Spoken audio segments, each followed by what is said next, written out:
News top 9 ಗೆ ಸ್ವಾಗತ. ನಾನು ವಿಸ್ಮಿತಾ ಬೆಳ್ಳಿಯಪ್ಪ. ಕರುನಾಡಿಗೂ ದಾಂಗುಡಿ ಇಟ್ಟಿದ್ಯಾ ರೂಪಾಂತರಿ ವೈರಸ್? 1 ರಿಂದ 9ನೇ ತರಗತಿ ವಿದ್ಯಾರ್ಥಿಗಳ ಪರೀಕ್ಷೆ ನಡೆಯುತ್ತಾ ಇಲ್ವಾ? ವೈರಸ್ ಆರ್ಭಟದಿಂದ ಚಿತಾಗಾರಗಳಲ್ಲಿ ಹೆಣಗಾಟ ಹೇಗಿದೆ? ಸಂಕಷ್ಟದಲ್ಲಿ ಸಾರಿಗೆ ಇಲಾಖೆಗೆ ಮುಷ್ಕರದಿಂದ ಲಾಸ್ ಆಗಿದ್ದೆಷ್ಟು? ಕೊರೋನಾದಿಂದ ಬಲಿಪೀಠವಾಗ್ತಿರೋದೇ ರಾಜಧಾನಿ ಬೆಂಗಳೂರು. ಏಪ್ರಿಲ್ ತಿಂಗಳಲ್ಲಿ ಮೃತಪಟ್ಟವರ ಸಂಖ್ಯೆ ದುಪ್ಪಟ್ಟು ಆಗಿದ್ದು ಹೇಗೆ? ಸೋಂಕಿನಿಂದ ಚಿತಾಗಾರಗಳಲ್ಲಿ ಹೆಣಗಾಟ ಹೇಗಿದೆ? ಇದೆಲ್ಲವನ್ನ ನೋಡೋಣ ಬೆಂಗಳೂರು ಸಾವಿನೂರು ನ್ಯೂಸ್ ಟಾಪ್ 9ನಲ್ಲಿ.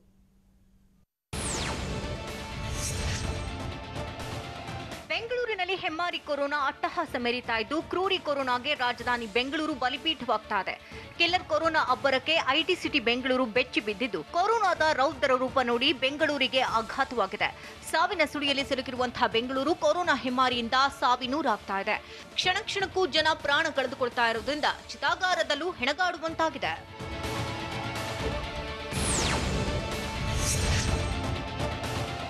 ಕೊರೋನಾದಿಂದ ಉಂಟಾಗ್ತಿರೋ ಸಾವಿನ ನಾಗಾಲೋಟ ಕಂಡು ಬೆಂಗಳೂರಿಗೂ ಬೆಚ್ಚಿ ಬಿದ್ದಿದೆ. ಚಿತಾಗಾರಗಳಲ್ಲಿ ಸೋಂಕಿತರ ಮೃತದೇಹ ದಫನ್ ಮಾಡೋಕು ಕ್ಯೂ ನಿಲ್ಲುವಂತಾಗಿದ್ದು, ಚಿತಾಗಾರದ ಸ್ಥಿತಿ ಕಂಡ್ರೆ ಎಂಥವರಾಗಿದೆ ಝಲ್ಲನ್ನತ್ತೆ. ಸಾಲು ಸಾಲು ಆಂಬ್ಯುಲೆನ್ಸ್ಗಳಲ್ಲಿ ಸೋಂಕಿತರ ಶವಗಳಿದ್ದು ಗಂಟೆಗಟ್ಟಲೆ ಕಾತು ನಿಲ್ಲಬೇಕಾಗಿದೆ. ಕೊರೋನಾದಿಂದಾಗಿ ಐಸಿಯು ಸೇರ್ತಿರುವಂತಹ ರೋಗಿಗಳ ಸಂಖ್ಯೆ ದಿಢೀರ್ ಏರಿಕೆಯಾಗಿದೆ.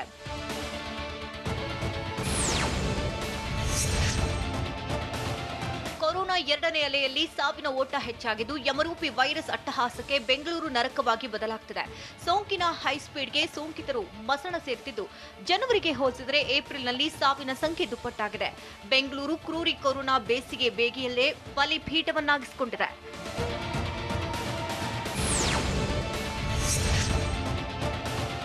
ಬೆಂಗಳೂರಿನಲ್ಲಿ ದಿನದಿಂದ ದಿನಕ್ಕೆ ಸಾವಿನ ಸಂಖ್ಯೆ ಹೆಚ್ಚಾಗ್ತಿದೆ. ಕಳೆದೊಂದು ವಾರದಲ್ಲಿ 240 ಸೋಂಕಿತರು ಕೊರೋನಾಗೆ ಬಲಿಯಾಗಿದ್ದು, 14 ದಿನದಲ್ಲಿ ಬೆಂಗಳೂರಿನಲ್ಲಿ ಕೊರೋನಾದಿಂದ 303 ಜನರು ಮೃತಪಟ್ಟಿದ್ದಾರೆ. ಏಪ್ರಿಲ್ 11ರಂದು ಬೆಂಗಳೂರಿನಲ್ಲಿ 27 ಸೋಂಕಿತರು ಸಾವಿಗೀಡಾಗಿದ್ದರೆ, ಏಪ್ರಿಲ್ 12ರಂದು 40, ಏಪ್ರಿಲ್ 13ರಂದು 15, ಏಪ್ರಿಲ್ 14ರಂದು ಬೆಂಗಳೂರಿನಲ್ಲಿ 23 ಸೋಂಕಿತರು ಬಲಿಯಾಗಿದ್ದಾರೆ.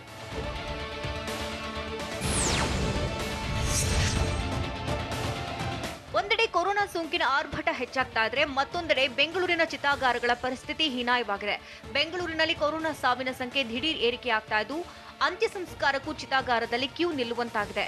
ಮೊನ್ನೆ ಒಂದೇ ದಿನ 55 ಮಂದಿ ಮಹಾಮಾರಿಗೆ ಬಲಿಯಾಗಿದ್ದು, ಯಲಹಂಕದ ಮೇಡಿ ಅಗ್ರಹಾರ, ಸುಮನಹಳ್ಳಿ ಚಿತಾಗಾರದಲ್ಲೂ ಅಂತ್ಯಕ್ರಿಯೆಗೆ ಕಾಯುವ ಸ್ಥಿತಿ ನಿರ್ಮಾಣ ಆಗಿದೆ.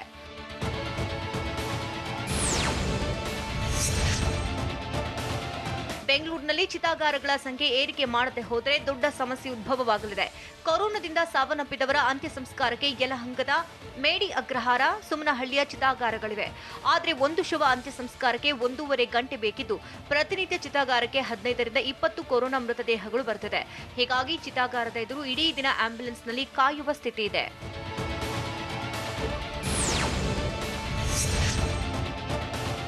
ಬೆಂಗಳೂರಿನಲ್ಲಿ ಕೊರೋನಾಗೆ ಯುವಕರೇ ಟಾರ್ಗೆಟ್ ಆಗ್ತಾ ಇದ್ದು, 20ರಿಂದ 35 ವಯಸ್ಸಿನವರಿಗೆ ಹೆಚ್ಚಾಗಿ ಕೊರೋನಾ ಹರಡ್ತಾ ಇದೆ. ಹೊರಗೆ ಓಡಾಟ, ಪಾರ್ಟಿ, ಕ್ರೀಡೆಗಳಿಂದ ಸೋಂಕು ವ್ಯಾಪಿಸ್ತಾ ಇದೆ. ಜನನಿಬಿಡ ಪ್ರದೇಶಗಳಲ್ಲಿ ಹೆಚ್ಚಾಗಿ ಓಡಾಡಿದವರಿಗೆ ವೈರಸ್ ಅಟ್ಯಾಕ್ ಮಾಡ್ತಾ ಇದ್ದು, ಬಹುತೇಕ ಸೋಂಕಿತರು ಹೋಮ್ ಐಸೋಲೇಷನ್ನಲ್ಲಿದ್ದಾರೆ.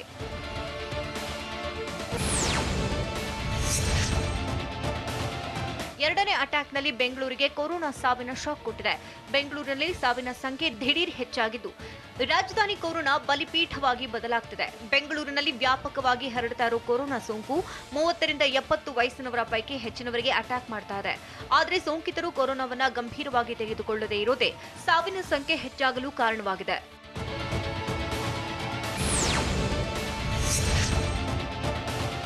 ಬೆಂಗಳೂರಿನಲ್ಲಿ ಸೋಂಕಿತರು ಜೀವ ಕಳೆದುಕೊಳ್ಳಲು 5 ಅಂಶಗಳೇ ಕಾರಣವಾಗಿದೆ. ಸೂಕ್ತ ಸಮಯಕ್ಕೆ ಕೊರೋನಾ ಸೋಂಕಿತರಿಗೆ ಚಿಕಿತ್ಸೆ ಸಿಗ್ತಿಲ್ಲ. ಅಲ್ಲದೆ ಕೊರೋನಾ ಸೋಂಕಿನ ಬಗ್ಗೆ ಸೋಂಕಿತರೇ ಕೇರ್ಲೆಸ್ ಮಾಡ್ತಿದ್ದಾರೆ. ಅಲ್ಲದೆ ವೈರಸ್ ಅಟ್ಯಾಕ್ ಆದ ಕೊನೆ ಘಟ್ಟದಲ್ಲಿ ಆಸ್ಪತ್ರೆಗೆ ದಾಖಲಾಗ್ತಾ ಇದ್ದು, ಅನ್ಯ ರೋಗಗಳಿಂದ ಬಳಲ್ತಾ ಇರುವ ರೋಗಿಗಳಿಗೆ 2ನೇ ಅಲೆ ಮಾರಕವಾಗಿ ಬದಲಾಗಿದೆ.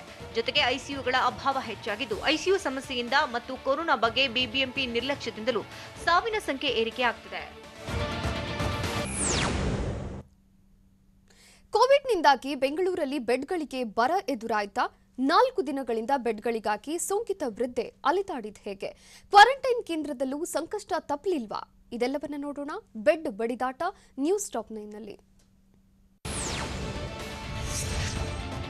ಕರ್ನಾಟಕದಲ್ಲಿ ಕ್ರೂರಿ ಕೊರೋನಾ ವೈರಸ್ ದಿನದಿಂದ ದಿನಕ್ಕೆ ತನ್ನ ರೌದ್ರ ರೂಪ ಪ್ರದರ್ಶಿಸ್ತಾನೆ ಇದೆ. ಹೀಗಾಗಿ ಕೊರೋನಾ ಸೋಂಕಿತರು ಈ ಬಾರಿಯೂ ನರಳಾಟ ಅನುಭವಿಸಬೇಕಾಗಿದೆ. ಆರೋಗ್ಯ ಇಲಾಖೆ ಮತ್ತದೇ ತಪ್ಪು ಮಾಡ್ತಾ ಇದ್ದು ಸೋಂಕು ಉಲ್ಬಣಿಸಿದವರನ್ನ ಸರ್ಕಾರ ಬೀದಿಪಾಲು ಮಾಡುವುದು ಪಕ್ಕಾ ಆಗಿದೆ. ಕೊರೋನಾ ಎರಡನೇ ಅಲೆಯ ಹೊಡೆತಕ್ಕೆ ಸರ್ಕಾರ ಇನ್ನೂ ತಯಾರಾಗದೇ ಇರುವುದರಿಂದ ಈ ಬಾರಿಯೂ ಬೆಡ್ಗಳಿಗಾಗಿ ಬೀದಿ ಬೀದಿ ಅಲಿಬೇಕಾಗುತ್ತೆ.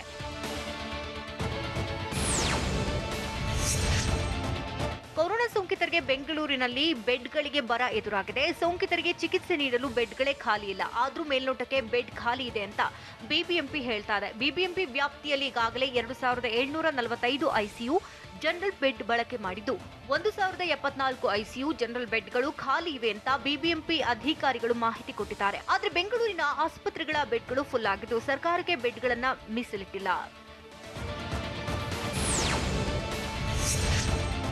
ಕರ್ನಾಟಕದಲ್ಲಿ ಹತೋಟಿಗೆ ಸಿಗದೆ ಕಿಲ್ಲರ್ ಕೊರೋನಾ ತಾಂಡವವಾಡ್ತಾ ಇದೆ. ದಿನ ಕಳೆದಂತೆ ಸೋಂಕಿತರ ಸಂಖ್ಯೆ ಹೆಚ್ಚಾಗ್ತಾ ಇದ್ದು ರಾಜ್ಯದಲ್ಲಿ ದಿನಕ್ಕೆ 10,000 ಗಡಿ ದಾಟಿ ಮುನ್ನುಗ್ತಿದೆ. ಹೀಗಾಗಿ ಬೆಡ್ ಸಮಸ್ಯೆ ಎದುರಾಗಿದ್ದು ಅಂತ್ಯ ಸಂಸ್ಕಾರಕ್ಕೂ ಕ್ಯೂ ನಿಲ್ಲೋ ಪರಿಸ್ಥಿತಿ ನಿರ್ಮಾಣವಾಗಿದೆ. ನೆರೆ ಮಹಾರಾಷ್ಟ್ರ ಬಹುತೇಕ ಲಾಕ್ಡೌನ್ ಮೋಡ್ಗೆ ಜಾರಿತು. ಹೀಗೆ ಮುಂದುವರೆದ್ರೆ ಕರ್ನಾಟಕಕ್ಕೂ ಲಾಕ್ಡೌನ್ ಗಂಡಾಂತರ ಎದುರಾಗಲಿದೆ.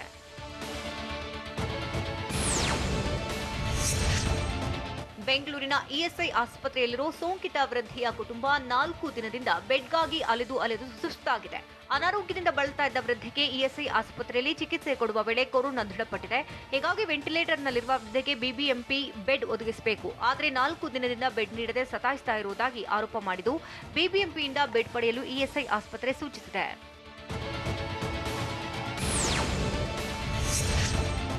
ಬೆಂಗಳೂರು ಮಾತ್ರವಲ್ಲ, ಜಿಲ್ಲೆಯಲ್ಲೂ ಕೊರೋನಾ ಆಘಾತ ಕೊಟ್ಟಿದೆ. ರಾಜ್ಯದ ಹಲವು ಜಿಲ್ಲೆಗಳಲ್ಲಿ ಸೋಂಕಿತರು ಪರದಾಟ ನಡೆಸಿದ್ದು ಸೋಂಕಿತರಿಗೆ ಚಿಕಿತ್ಸೆಯದ್ದೇ ಟೆನ್ಷನ್ ಆಗಿದ್ರೆ ಕುಟುಂಬಸ್ಥರಿಗೂ ಸಂಕಷ್ಟ ಎದುರಾಗಿದೆ. ವೃದ್ಧೆಯರು ಗರ್ಭಿಣಿಯರು ಸಮಸ್ಯೆ ಎದುರಿಸ್ತಾ ಇದ್ದು ಕ್ವಾರಂಟೈನ್ ಕೇಂದ್ರಕ್ಕೆ ಹೋದರೂ ಸೋಂಕಿತರಿಗೆ ಸಂಕಷ್ಟ ತಪ್ಪಿಲ್ಲ.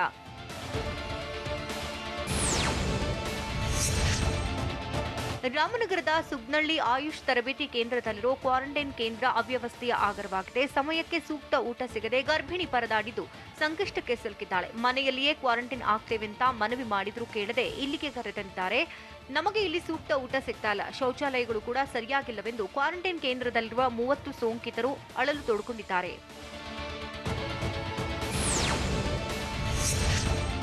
ಕೊರೋನಾ ಸೋಂಕಿನ ಆರ್ಭಟ ಹೆಚ್ಚಾದಂತೆ ಖಾಸಗಿ ಆಸ್ಪತ್ರೆಗಳಿಗೆ ಮೂಗುದಾರ ಹಾಕಲು ಸರ್ಕಾರ ಮುಂದಾಗಿದೆ. ಖಾಸಗಿ ಆಸ್ಪತ್ರೆಗಳಲ್ಲಿ ಕೊರೋನಾ ಚಿಕಿತ್ಸೆಗೆ ಸರ್ಕಾರ ದರ ನಿಗದಿ ಮಾಡಿದೆ. ಜನರಲ್ ವಾರ್ಡ್ಗೆ 5,200 ರೂಪಾಯಿ ದರ ನಿಗದಿ ಮಾಡಿದ್ದು ಆಕ್ಸಿಜನ್ ವ್ಯವಸ್ಥೆಯುಳ್ಳ ವಾರ್ಡ್ಗೆ ನಿತ್ಯ 7,000 ಫಿಕ್ಸ್ ಮಾಡಿದೆ. ಇನ್ನು ಐಸಿಯು ವಾರ್ಡ್ಗೆ ದಿನಕ್ಕೆ 8,500 ರೂಪಾಯಿ ನಿಗದಿ ಮಾಡಿದೆ.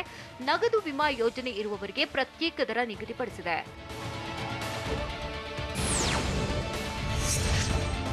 ಹಾಸನದ ಖಾಸಗಿ ಆಸ್ಪತ್ರೆಯಲ್ಲಿ ಕೊರೋನಾ ಸೋಂಕಿತನೊಬ್ಬ ಪರದಾಡಿದ್ದಾನೆ. ಉಸಿರಾಟದ ಸಮಸ್ಯೆಯಿಂದ ಬಳಲ್ತಾ ಇರುವಂತಹ ಸೋಂಕಿತ ಟೋಕಲ್ಮಾಸ್ ಎಂಬ ಇಂಜೆಕ್ಷನ್ ಸಿಗದೆ ನರಳಾಡಿದ್ದಾನೆ. ಕೃತಕ ಅಭಾವ ಸೃಷ್ಟಿಸಿ ಕಾಳಸಂತೆಯಲ್ಲಿ ಒಂದು ಇಂಜೆಕ್ಷನ್ 15,000ಕ್ಕೆ ಮಾರಲಾಗ್ತಿದೆ ಎನ್ನಲಾಗಿದೆ. ಹೀಗೆ ಔಷಧದ ಕೃತಕ ಅಭಾವ ಸೃಷ್ಟಿಸಿ ಸೋಂಕಿತರು ಮತ್ತು ರೋಗಿಗಳಿಂದ ಕೆಲ ಆಸ್ಪತ್ರೆ ಹಣ ವಸೂಲಿ ಮಾಡ್ತಿವೆ ಅನ್ನುವಂತಹ ಆರೋಪ ಕೇಳಿಬಂದಿದೆ.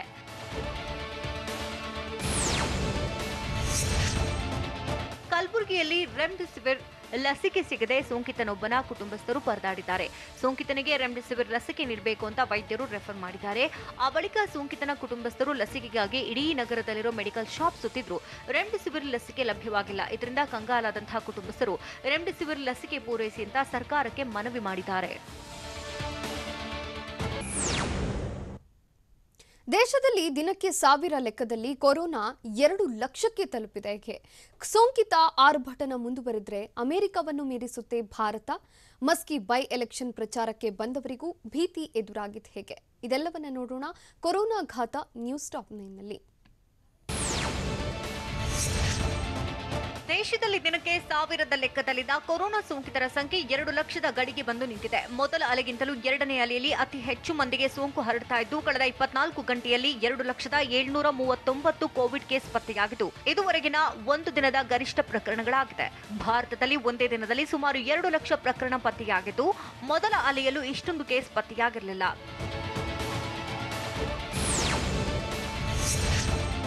ಕೊರೋನಾ ಸೋಂಕಿನ ಆರ್ಭಟ ಹೀಗೆ ಮುಂದುವರಿಯುತ್ತಾ ಹೆಚ್ಚಾದ್ರೆ ಅಮೆರಿಕಕ್ಕಿಂತಲೂ ಘನಘೋರ ಸ್ಥಿತಿ ಭಾರತದಲ್ಲಿ ನಿರ್ಮಾಣ ಆಗೋ ಸಾಧ್ಯತೆಗಳಿವೆ. ಕಳೆದ 24 ಗಂಟೆಯಲ್ಲಿ ಪಾಸಿಟಿವ್ ಕೇಸ್ 2 ಲಕ್ಷ ತಲುಪಿದ್ದು ಎರಡನೇ ಅಲೆಯಲ್ಲಿ ಭಾರತದಲ್ಲಿ ಅತಿ ಹೆಚ್ಚು ಮಂದಿಗೆ ಕೊರೋನಾ ದಾಳಿ ಮಾಡ್ತಾ ಇದೆ. ಅಮೆರಿಕದಲ್ಲಿ ಒಮ್ಮೆಲೆ 2 ಲಕ್ಷಕ್ಕೂ ಹೆಚ್ಚು ಕೇಸ್ ಪತ್ತೆಯಾಗಿತ್ತು. ಆದರೆ ಎರಡನೇ ಅಲೆಯಲ್ಲಿ ಭಾರತ ಅಮೆರಿಕವನ್ನ ಮೀರಿಸುತ್ತದೆ.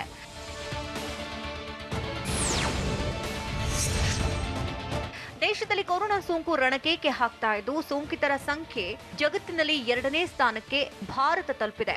ಅಮೆರಿಕದ ಬಳಿ ಭಾರತದಲ್ಲೇ ಅತಿ ಹೆಚ್ಚು ಮಂದಿಗೆ ಕೊರೋನಾ ಅಟ್ಯಾಕ್ ಮಾಡಿದ್ದು 2ನೇ ಅಲೆಯ ಅಟ್ಟಹಾಸಕ್ಕೆ ಭಾರತ ತತ್ತರಿಸಿದೆ. ದೇಶದಲ್ಲಿ ಇದುವರೆಗೆ 1,74,74,564 ಮಂದಿಗೆ ಕೊರೋನಾ ಅಟ್ಯಾಕ್ ಮಾಡಿದ್ದು ಇದುವರೆಗೆ 1,73,123 ಮಂದಿ ಬಲಿಯಾಗಿದ್ದಾರೆ.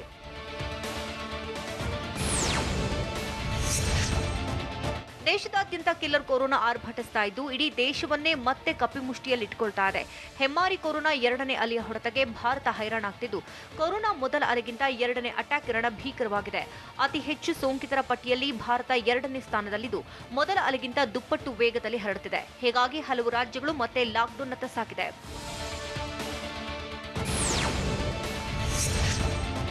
ಬೆಂಗಳೂರಿನಲ್ಲಿ ಇಂದು ಕೊರೋನಾ ಸೋಂಕು ಸ್ಫೋಟಗೊಳ್ಳಲಿದೆ. ದಿನೇ ದಿನೇ ಸಿಲಿಕಾನ್ ಸಿಟಿಯಲ್ಲಿ ಕೊರೋನಾ ಸೋಂಕಿತರ ಸಂಖ್ಯೆ ಹೆಚ್ಚಾಗ್ತಾ ಇದ್ದು ಇಂದು ಕೂಡ ಕೊರೋನಾ 8,000 ಗಡಿ ದಾಟುವ ಸಾಧ್ಯತೆಗಳಿದೆ. ಇಂದು 8,815 ಕೋವಿಡ್ ಕೇಸ್ ಪತ್ತೆಯಾಗುತ್ತೆ ಅಂತ ಹೇಳಲಾಗ್ತಿದೆ. ನಿನ್ನೆ ರಾಜ್ಯ ರಾಜಧಾನಿಯಲ್ಲಿ 8,155 ಜನರಿಗೆ ಸೋಂಕು ದೃಢಪಟ್ಟಿತ್ತು.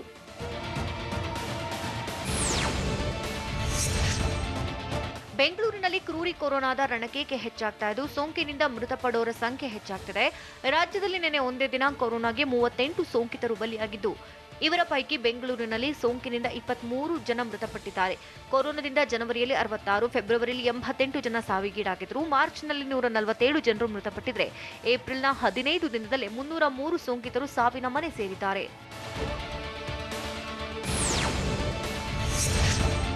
ರಾಜ್ಯ ರಾಜಧಾನಿ ಬೆಂಗಳೂರಿನಲ್ಲಿ ದಿನೇ ದಿನೇ ಹೆಮ್ಮಾರಿ ಆರ್ಭಟ ಹೆಚ್ಚಾಗ್ತಾ ಇದ್ದು ಸಿಲಿಕಾನ್ ಸಿಟಿ ಕೊರೋನಾ ರಾಜಧಾನಿಯಾಗಿ ಬದಲಾಗ್ತಿದೆ. ಸಾವಿರ ಸಂಖ್ಯೆಯಲ್ಲಿ ಸೋಂಕಿತರು ಪತ್ತೆಯಾಗ್ತಾ ಇದ್ದು ಆದಷ್ಟು ಬೇಗ ಕೊರೋನಾ ಕಂಟ್ರೋಲ್ ಆಗದಿದ್ರೆ ಬೆಂಗಳೂರು ದೇಶದಲ್ಲೇ ಕೊರೋನಾ ಹಾಟ್ಸ್ಪಾಟ್ ಆಗೋ ಆತಂಕ ಕಾಡ್ತಿದೆ. ರಾಜ್ಯದ 70% ಸೋಂಕಿತರು ಬೆಂಗಳೂರಿನಲ್ಲೇ ಪತ್ತೆಯಾಗ್ತಾ ಇದ್ದು ಭೀತಿ ಮತ್ತಷ್ಟು ಹೆಚ್ಚು ಮಾಡಿದೆ.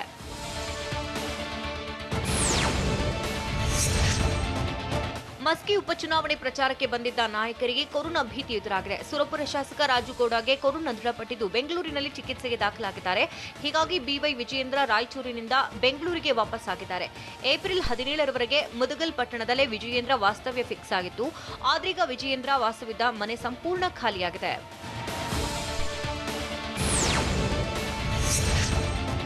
ಬೀದರ್ನ ಬ್ರಿಮ್ಸ್ನಲ್ಲಿ ಕೊರೋನಾ ಸೋಂಕಿತರಿಗೆ ಸೂಕ್ತ ಚಿಕಿತ್ಸೆ ನೀಡುತ್ತಿಲ್ಲ ಅನ್ನೋ ಆರೋಪ ಕೇಳಿಬಂದಿದೆ.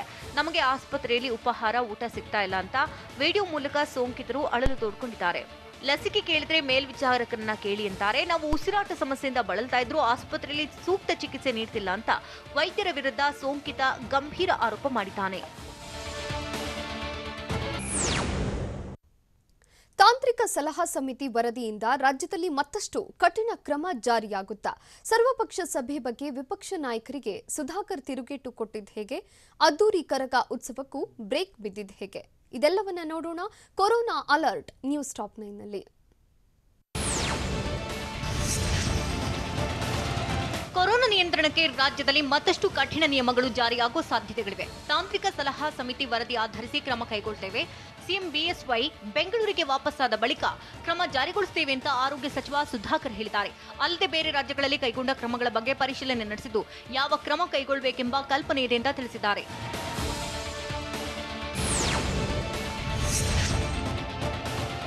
ಕ್ರೂರಿ ಕೊರೋನಾ ರಾಜ್ಯದಲ್ಲಿ ಅಬ್ಬರಿಸ್ತಾ ಇದ್ದು ಮುಂದೆ ಕೈಗೊಳ್ಳಬೇಕಾದ ಕ್ರಮಗಳ ಬಗ್ಗೆ ಸರ್ವಪಕ್ಷ ಸಭೆಯಲ್ಲಿ ಚರ್ಚಿಸಿ ತೀರ್ಮಾನ ಕೈಗೊಳ್ಳೋದಾಗಿ ಸಿಎಂ ಬಿಎಸ್ವೈ ಹೇಳಿದರು.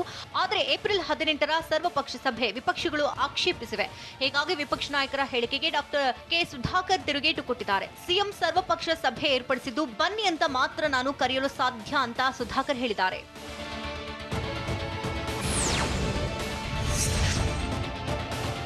ಕೊರೋನಾ ಸೋಂಕಿತರ ಪಾಲಿಗೆ ಸಂಜೀವಿನಿಯಾಗಿರೋ ರೆಮ್ಡೆಸಿವಿರ್ ಔಷಧ ಕೊರತೆ ಉಂಟಾಗಿದೆ ಅಂತ ಹೇಳಲಾಗ್ತಾ ಇದೆ. ಈ ಬಗ್ಗೆ ಪ್ರತಿಕ್ರಿಯೆ ನೀಡಿರುವಂತಹ ಸಚಿವ ಸುಧಾಕರ್ ರಾಜ್ಯದಲ್ಲಿ 3 ಸಂಸ್ಥೆಗಳು ರೆಮ್ಡೆಸಿವಿರ್ ತಯಾರಿಸುತ್ತವೆ, ಹೀಗಾಗಿ ಲಸಿಕೆ ಕೊರತೆ ಇಲ್ಲ ಅಂತ ಸ್ಪಷ್ಟಪಡಿಸಿದರು. ಅಲ್ಲದೆ ಸರ್ಕಾರದಿಂದ ಕಳಿಸುವ ರೋಗಿಗಳಿಗೆ ಉಚಿತವಾಗಿ ಲಸಿಕೆ ನೀಡಬೇಕಿದ್ದು ಖಾಸಗಿ ಆಸ್ಪತ್ರೆಗೆ ಸೇರುವ ರೋಗಿಗಳಿಗೆ ಲಸಿಕೆ ಸಿಗದೇ ಇದ್ರೆ ಕಳಿಸಲಾಗುವುದು ಅಂತ ಹೇಳಿದರು.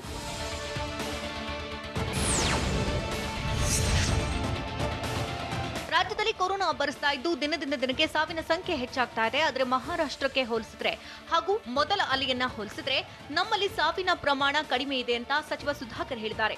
ರಾಜ್ಯದಲ್ಲಿ ಶೇಕಡಾ 0.5ರಿಂದ 0.6ರಷ್ಟು ಕೊರೋನಾ ಸಾವುಗಳಾಗ್ತಾ ಇದ್ದು ಹೆಚ್ಚಿನ ಚಿಕಿತ್ಸೆ ನೀಡಿ ಸಾವಿನ ಪ್ರಮಾಣ ಕಡಿಮೆ ಮಾಡ್ತೀವಿ ಅಂತ ಸುಧಾಕರ್ ತಿಳಿಸಿದರು.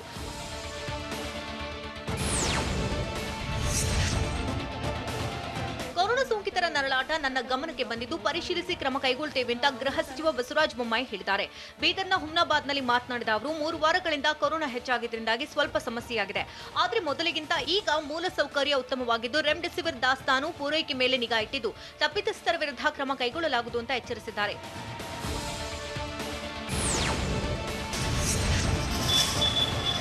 8 ಜಿಲ್ಲಾ ಕೇಂದ್ರಗಳ ನೈಟ್ ಕರ್ಫ್ಯೂ ಮತ್ತಷ್ಟು ಕಡೆ ಜಾರಿಯಾಗುವ ಸಾಧ್ಯತೆಗಳಿವೆ. ಹಾಸನ, ಬಳ್ಳಾರಿ, ಧಾರವಾಡ, ವಿಜಯಪುರ, ಬೆಳಗಾವಿ, ಕೋಲಾರ ಜಿಲ್ಲೆಗಳಲ್ಲಿ ಕೊರೋನಾ ಕಂಟ್ರೋಲ್ ತಪ್ಪುತ್ತಾ ಇದೆ. ಹೀಗಾಗಿ ಈ 6 ಜಿಲ್ಲೆಗಳ ಕೇಂದ್ರ ಸ್ಥಾನಗಳಲ್ಲಿ ನೈಟ್ ಕರ್ಫ್ಯೂ ಜಾರಿಗೆ ತರುವ ಕುರಿತು ಸರ್ಕಾರ ಚಿಂತನೆ ನಡೆಸಿದೆ. ಈ 6 ಜಿಲ್ಲೆಗಳಲ್ಲಿ 4500ಕ್ಕೂ ಹೆಚ್ಚು ಸಕ್ರಿಯ ಕೇಸ್ಗಳಿವೆ.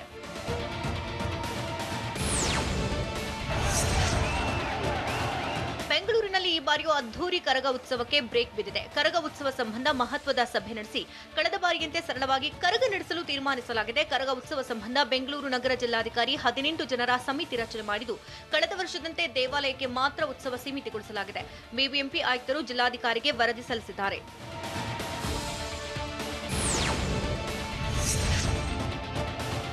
ಇಡೀ ವಿಶ್ವವನ್ನೇ ಕಂಗಿಡುವಂತೆ ಮಾಡಿರುವಂತಹ ಕೊರೋನಾ ವೈರಸ್ ಕ್ಷಣಕ್ಕೂ ರೂಪ ಬದಲಿಸ್ತಾ ಇದೆ. ಇದೀಗ ದೇಶದಲ್ಲಿ ರೂಪಾಂತರಗೊಂಡ ಕೊರೋನಾ ವೈರಸ್ ಪತ್ತೆಯಾಗಿದ್ದು ರೂಪಾಂತರಗೊಂಡಿರೋ ಸೋಂಕಿಗೆ B.1.617 ಅಂತ ನಾಮಕರಣ ಮಾಡಲಾಗಿದೆ. National centre for disease control ಪ್ರಕಾರ ಭಾರತದಲ್ಲಿ ಹೊಸ ಡಬಲ್ ರೂಪಾಂತರಗೊಂಡ ಕೊರೋನಾ ಪತ್ತೆಯಾಗಿದೆ.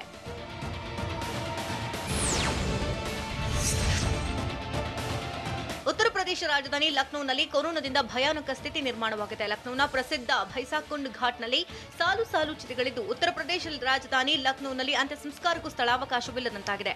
ಸ್ಮಶಾನಗಳಲ್ಲಿ ಅಂತ್ಯ ಸಂಸ್ಕಾರಕ್ಕೆ ಮೃತರ ಸಂಬಂಧಿಕರು ಕ್ಯೂ ನಿಂತಿದ್ದು ಭೈಸಾಕುಂಡ್ ಘಾಟ್ನಲ್ಲಿ 20ಕ್ಕೂ ಹೆಚ್ಚು ಮೃತದೇಹಗಳ ಅಂತ್ಯ ಸಂಸ್ಕಾರ ಮಾಡಲಾಗಿದೆ.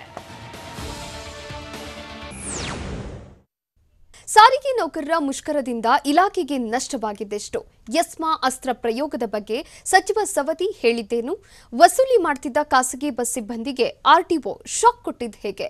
ಇದೆಲ್ಲವನ್ನ ನೋಡೋಣ ಸಾರಿಗೆ ಸಮರ ನ್ಯೂಸ್ ಟಾಪ್ 9ನಲ್ಲಿ.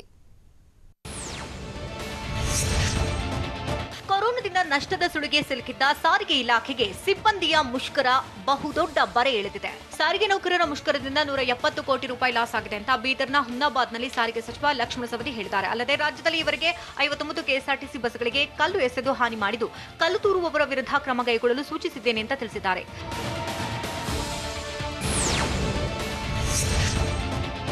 ಸಾರಿಗೆ ಸಿಬ್ಬಂದಿಯ ಮುಷ್ಕರದ ನಡುವೆಯೂ ಹಲವರು ಕರ್ತವ್ಯಕ್ಕೆ ಹಾಜರಾಗಿದ್ದು ರಾಜ್ಯದಲ್ಲಿ ಇಂದು 4500 ಸಾರಿಗೆ ಬಸ್ ಸಂಚರಿಸಲಿವೆ. ನಾಳೆ 5000 ಬಸ್ಗಳು ಓಡಾಡುವ ವಿಶ್ವಾಸವಿದೆ ಅಂತ ಸಾರಿಗೆ ಸಚಿವ ಲಕ್ಷ್ಮಣ ಸವದಿ ಹೇಳಿದ್ದಾರೆ. ಇದೇ ವೇಳೆ ಮುಷ್ಕರ ನಿರತ ಸಾರಿಗೆ ಸಿಬ್ಬಂದಿ ವಿರುದ್ಧ ಕಿಡಿಕಾರಿದಂತಹ ಸವದಿ ಮಹಿಳೆಯರು ಮಕ್ಕಳನ್ನ ಕಳಿಸಿ ಭಿಕ್ಷಾಟನೆ ಮಾಡಿಸಿದ್ದಾರೆ. ಇಷ್ಟು ಕೀಳುಮಟ್ಟಕ್ಕೆ ಇಳಿಬಾರದು, ಇದು ಅವಮಾನಕರ ಅಂತ ಹೇಳಿದರು.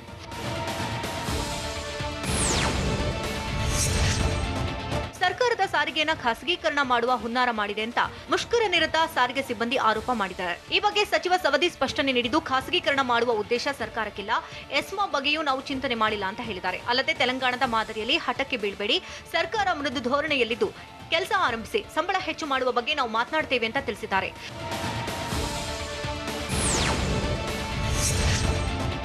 ಸಾರಿಗೆ ಸಿಬ್ಬಂದಿಯ ಅನಿರ್ದಿಷ್ಟಾವಧಿ ಮುಷ್ಕರಕ್ಕೆ ಟಕ್ಕರ್ ಕೊಟ್ಟಿರುವಂತಹ ರಾಜ್ಯ ಸರ್ಕಾರ ಖಾಸಗಿ ಅಸ್ತ್ರ ಪ್ರಯೋಗಿಸಿದ್ದು ಖಾಸಗಿ ಬಸ್ಗಳನ್ನು ಓಡಿಸ್ತಾ ಇದೆ. ಈ ಬಗ್ಗೆ ಪ್ರತಿಕ್ರಿಯೆ ನೀಡಿರುವಂತಹ ಸಾರಿಗೆ ಸಚಿವ ಲಕ್ಷ್ಮಣ ಸವದಿ ಎಲ್ಲಾ ಕಡೆ ಖಾಸಗಿ ಬಸ್ಗಳ ವ್ಯವಸ್ಥೆ ಮಾಡಿದ್ದೇವೆ, ನಮ್ಮದೇ ದರದಲ್ಲಿ 24,000 ಖಾಸಗಿ ವಾಹನಗಳು ಓಡಾಡ್ತಾ ಇವೆ ಅಂತ ಹೇಳಿದ್ದಾರೆ.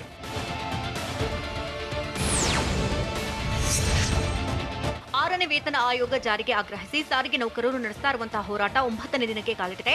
ಕರ್ತವ್ಯಕ್ಕೆ ಗೈರಾಗಿ ಪ್ರತಿಭಟನೆ ಮಾಡ್ತಾ ಇರುವಂತಹ ಸಿಬ್ಬಂದಿ ಇಂದು ಮೊಂಬತ್ತಿ ಬೆಳಗಿಸಿ ಸತ್ಯಾಗ್ರಹ ನಡೆಸಲಿದ್ದಾರೆ. ಸಂಜೆ 6 ಗಂಟೆಯಿಂದ 7 ಗಂಟೆವರೆಗೆ ಮೊಂಬತ್ತಿ ಬೆಳಗಿಸಿ ಚಳವಳಿಯಲ್ಲಿ ಭಾಗಿಯಾಗಲಿದ್ದಾರೆ. ಈ ಬಗ್ಗೆ ಸಾರಿಗೆ ನೌಕರರ ಒಕ್ಕೂಟದ ಗೌರವಾಧ್ಯಕ್ಷ ಕೋಡಿಹಳ್ಳಿ ಚಂದ್ರಶೇಖರ್ ಹೇಳಿಕೆ ಕೊಟ್ಟಿದ್ದಾರೆ.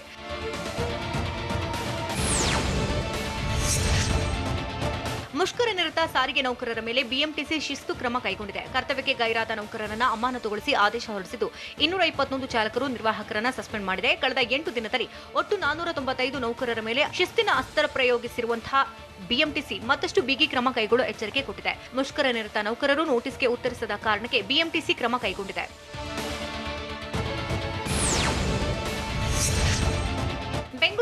ಮೆಜೆಸ್ಟಿಕ್ನಲ್ಲಿ ದುಪ್ಪಟ್ಟು ಹಣ ಪಡಿತಾ ಇದ್ದ ಖಾಸಗಿ ವಾಹನ ಚಾಲಕರಿಗೆ ಆರ್ಟಿಒ ಅಧಿಕಾರಿಗಳು ವಾರ್ನಿಂಗ್ ಕೊಟ್ಟಿದ್ದಾರೆ.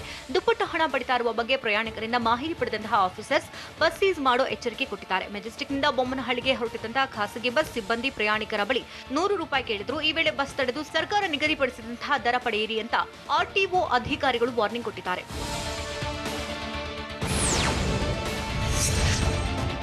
ಸಾರಿಗೆ ಸಿಬ್ಬಂದಿಯ ಅನಿರ್ದಿಷ್ಟ ಅವಧಿ ಮುಷ್ಕರದ ಜೊತೆಯಲ್ಲೇ ಕಿಡಿಗೇಡಿಗಳ ಕಿರಿಕ್ ಮುಂದುವರೆದಿದೆ. ಬೆಂಗಳೂರಿನಲ್ಲಿ ಕೆಎಸ್ಆರ್ಟಿಸಿ ಬಸ್ ಮೇಲೆ ಕಲ್ಲು ತೂರಾಟ ನಡೆಸಲಾಗಿದೆ. ಯಲಹಂಕ ಬಳಿ ಅಂಬಾರಿ dreams class multi axle bus ಮೇಲೆ ಕಲ್ಲು ತೂರಿದು ಗಾಜು ಪುಡಿಪುಡಿಯಾಗಿದೆ.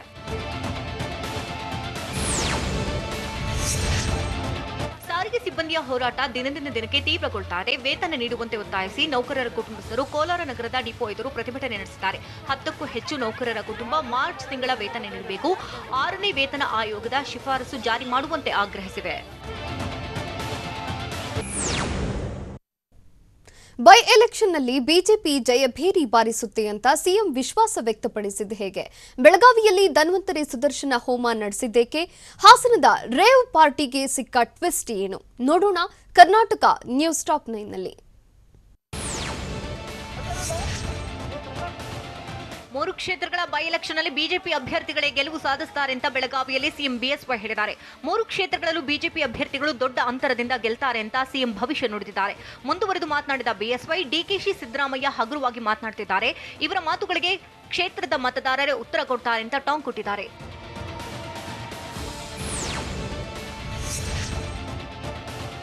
ಬೆಳಗಾವಿಯ ಹುಕ್ಕೇರಿ ಹಿರೇಮಠದಲ್ಲಿ ನಡೆದ ಧನ್ವಂತರಿ ಸುದರ್ಶನ ಹೋಮದಲ್ಲಿ ಸಿಎಂ ಬಿಎಸ್ವೈ ಭಾಗಿಯಾಗಿದ್ದರು. ಚಂದ್ರಶೇಖರ ಶಿವಾಚಾರ್ಯ ಸ್ವಾಮೀಜಿ ನೇತೃತ್ವದಲ್ಲಿ ಹೋಮ ನಡೆದಿದ್ದು ಆರೋಗ್ಯ ವೃದ್ಧಿ, ಕೊರೋನಾ ಸೋಂಕು ತಡೆಯುವ ನಿಟ್ಟಿನಲ್ಲಿ ಪ್ರಾರ್ಥಿಸಲಾಯಿತು. ಈ ವೇಳೆ ಕೇಂದ್ರ ಸಚಿವ ಪ್ರಹ್ಲಾದ್ ಜೋಶಿ, ಸಚಿವ ಶೆಟ್ಟರ್ ಪಾಲ್ಗೊಂಡಿದ್ದರು.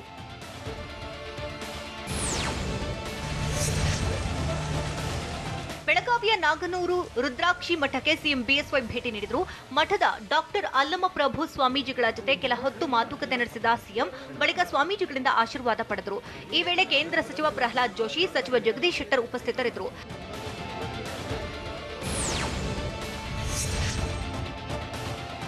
ರಾಜ್ಯಪಾಲರಿಗೆ ಪತ್ರ ಬರೆದ ವಿಚಾರಕ್ಕೆ ಸಂಬಂಧಪಟ್ಟಂತೆ ಸಚಿವ ಕೆಎಸ್ ಈಶ್ವರಪ್ಪ ಶಿವಮೊಗ್ಗದಲ್ಲಿ ಮಾತನಾಡಿದ್ದಾರೆ. ಗ್ರಾಮೀಣಾಭಿವೃದ್ಧಿ ಇಲಾಖೆ ಅನುದಾನ ನೀಡಿಕೆಯಲ್ಲಿ ವ್ಯತ್ಯಾಸ ಆಗಿಲ್ಲ. ನಿಯಮ ವಿಧಾನ ಮೀರಿದ್ರಿಂದ ಪತ್ರ ಬರೆದು ರಾಜ್ಯಪಾಲರ ಗಮನಕ್ಕೆ ತಂದಿದ್ದೇನೆ. ಸಿದ್ದರಾಮಯ್ಯ ಈ ವಿಚಾರವನ್ನ ರಾಜಕೀಯಕ್ಕೆ ಬಳಸ್ತಾ ಇದ್ದಾರೆ.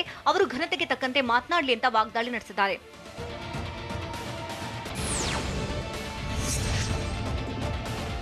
ಹಾಸನ ಜಿಲ್ಲೆಯ ಆಲೂರು ತಾಲೂಕಿನ ಹೈದೂರು ಸಮೀಪದ ರೆಸಾರ್ಟ್ನಲ್ಲಿ ನಡೆದಿದ್ದ ಪಾರ್ಟಿ ಕೇಸ್ ಟ್ವಿಸ್ಟ್ ಪಡೆದುಕೊಂಡಿದೆ. ಮಹಿಳಾ ಪೊಲೀಸ್ ಸಿಬ್ಬಂದಿ ಪುತ್ರ ಅತುಲ್ ಎಂಬಾತ ಪಾರ್ಟಿ ಆಯೋಜಿಸಿ ಮೇಲುಸ್ತುವಾರಿ ನೋಡಿಕೊಂಡಿದ್ದ. ಹೀಗಾಗಿ ಪೆಡ್ಲರ್ ಅತುಲ್ ತಾಯಿಯ ರಕ್ತ ಮಾದರಿಯನ್ನು ಪೊಲೀಸರು ಸಂಗ್ರಹ ಮಾಡಿದ್ದಾರೆ. ರೇವ್ ಪಾರ್ಟಿ ಕೇಸ್ನ 3ನೇ ಆರೋಪಿಗಾಗಿ ಖಾಕಿ ಬೆಂಗಳೂರಿನಲ್ಲಿ ಶೋಧ ನಡೆಸಿದೆ.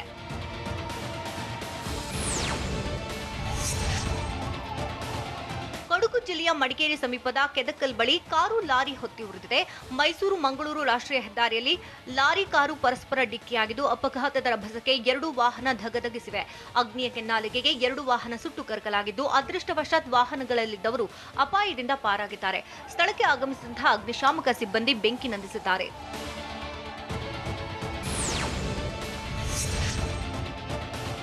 ತುಮಕೂರು ಜಿಲ್ಲಾ ಪೊಲೀಸರು ಮಟ್ಕಾ ದೊರೆ ಅಂತಾನೆ ಫೇಮಸ್ ಆಗಿರೋ ಆರೋಪಿಯೊಬ್ಬನನ್ನ ಅರೆಸ್ಟ್ ಮಾಡಿದ್ದಾರೆ. ಕರ್ನಾಟಕ ಸೇರಿದಂತೆ ಆಂಧ್ರ ಮತ್ತು ತಮಿಳುನಾಡಿನಲ್ಲೂ ಬಂಧಿತ ಅಶ್ವಥ್ ಎಂಬಾತ ಮಟ್ಕಾ ದೊರೆ ಅಂತ ಗುರುತಿಸಿಕೊಂಡಿದ್ದ.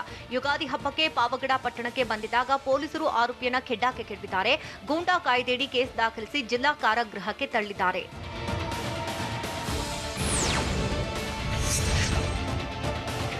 ಬಾಗಲಕೋಟೆ ತಾಲೂಕಿನ ತುಳಸಿಗೇರಿಯಲ್ಲಿ ಎಮ್ಮೆಯೊಂದು ಕರುವಿಗೆ ಹಾಲುಣಿಸಿದೆ. ಗ್ರಾಮದ ರೈತ ಶ್ರೀಶೈಲ ಹೊಸಕೋಟಿ ಎಂಬುವರಿಗೆ ಸೇರಿದ ಎಮ್ಮೆ ಕರುವಿಗೆ ಮಾತೃತ್ವ ತೋರಿದ್ದು ಜನರ ಅಚ್ಚರಿಗೆ ಕಾರಣವಾಗಿದೆ. ಅಪರೂಪದ ಘಟನೆಯ ದೃಶ್ಯ ಸ್ಥಳೀಯರ ಮೊಬೈಲ್ನಲ್ಲಿ ಸೆರೆಯಾಗಿದ್ದು ವೈರಲ್ ಆಗಿದೆ.